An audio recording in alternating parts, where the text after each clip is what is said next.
Hey folks, I want to talk to you a little bit about grammar, specifically appositives.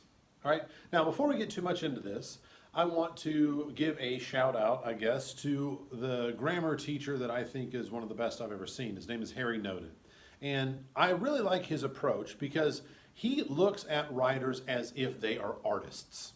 All right, and if you think about it, it makes sense because we as writers, we try to create an image in the minds of our readers. All right, whether that's a narrative piece we're writing, we want the readers to see what it is that we are suggesting or see the scene that we are setting.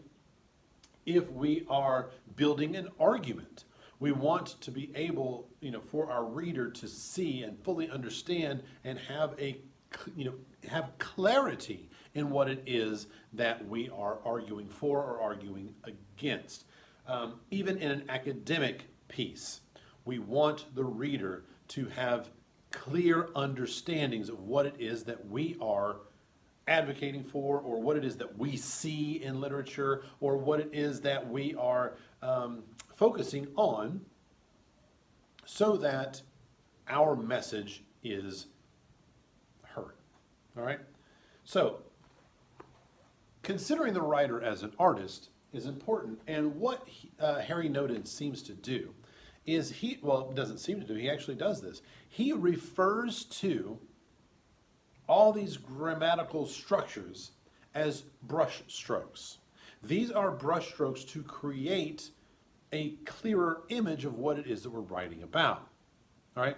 So, as an artist pulls out a brush and keeps working to make the image exactly what he or she wants it to be, we, as writers, have a similar tool, and that is part of our grammatical structure. So sometimes students think that grammar is not a creative endeavor, but it absolutely can be a creative endeavor.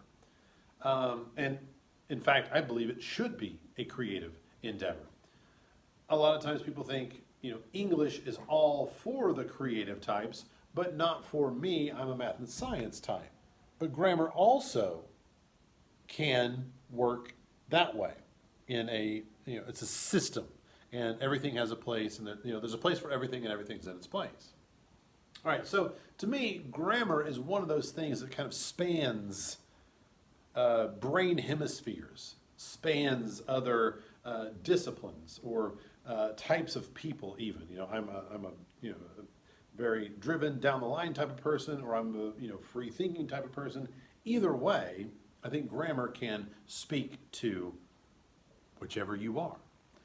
But in today's lesson, I want us to look at appositives. All right, so I have this sentence up here, and this is a sentence that I've seen Harry Noden use before. Well, kind of. All right. I think I may have used this in class before, but if I have the car pulled into the parking lot, how do you describe that car?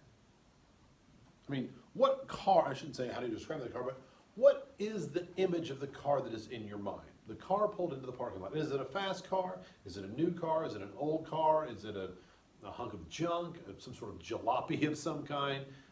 Is it on its last leg? Is it just got a tune-up? Does it have a flat tire? What? I don't feel that with a sentence like this, you really get an image of the car. And this is a little side lesson for you. Okay, we're not really into appositives just yet. But I think one of the culprits here of why you can't picture exactly what type of car I have in mind is because of this verb right here. This verb is not very vivid. It pulled into the parking lot. Okay, so what? A brand new Ferrari can pull into the parking lot. An old 1986 Oldsmobile Cutlass can also pull in to the parking lot. There's nothing unique about that word pull. But if what we're trying to do is to create a vivid image, let's get rid of pulled. All right? And let's put the car chugged. The car chugged into the parking lot. With the car chugged into the parking lot, now what image do you have in your mind?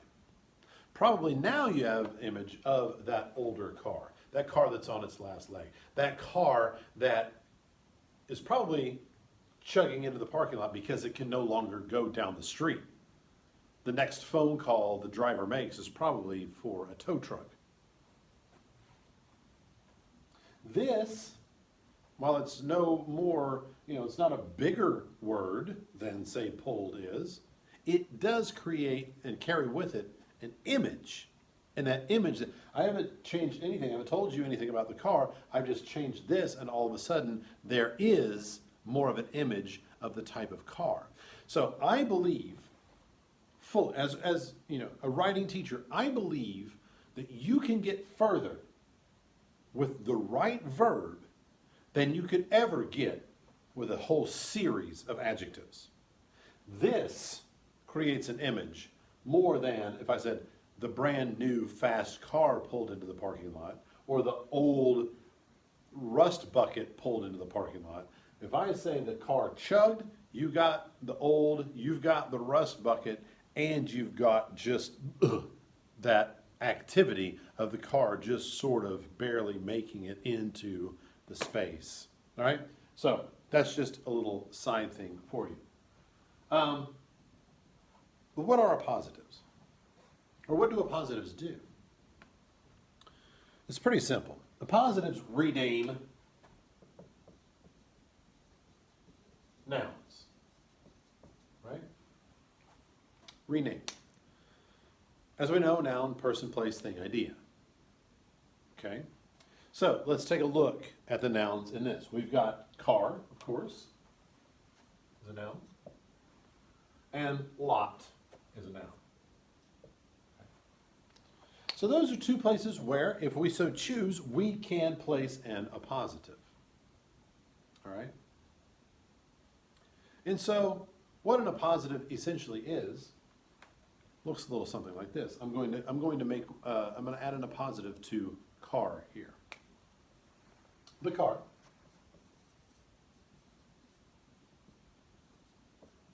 A 1986 Oldsmobile chugged into the parking lot.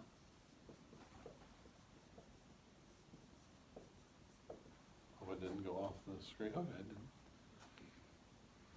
The car. A 1986 Oldsmobile chugged into the parking lot. Essentially what this is right here, this is known as an appositive. Okay?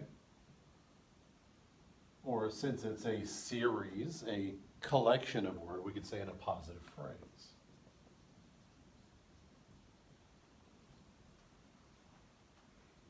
So on this side of the comma, I want you to see it's offset by commas here. This word car and this phrase, a 1986 Oldsmobile, are the same thing. I've just named it a car, and then I've renamed the car right here. It's sort of like making it a bit more specific. All right? I could even go make something else. The car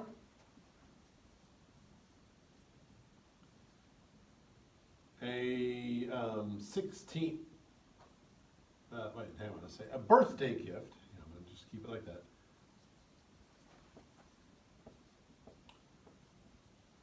From my flighty Aunt Rita, chugged into the parking lot.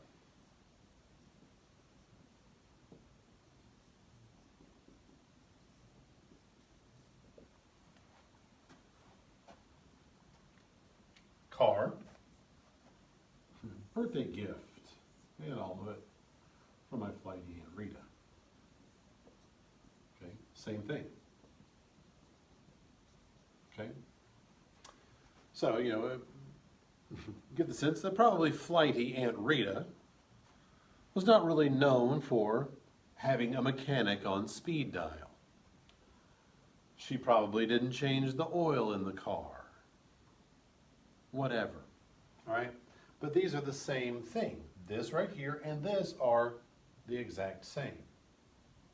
I could say the car chugged into the parking lot.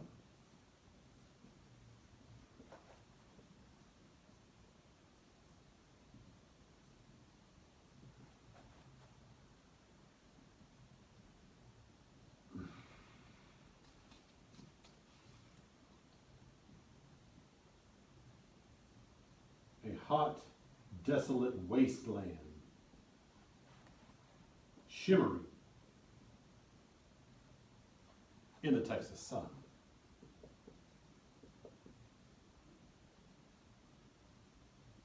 Okay?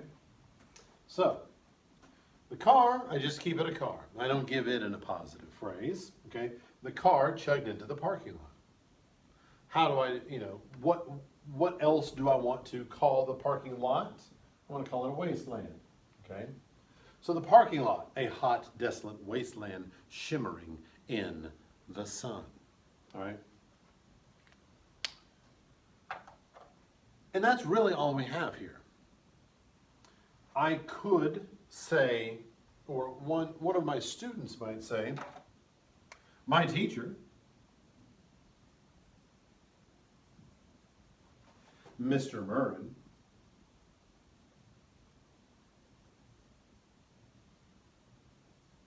thinks he's clever.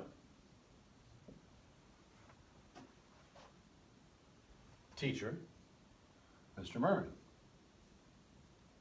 Same thing.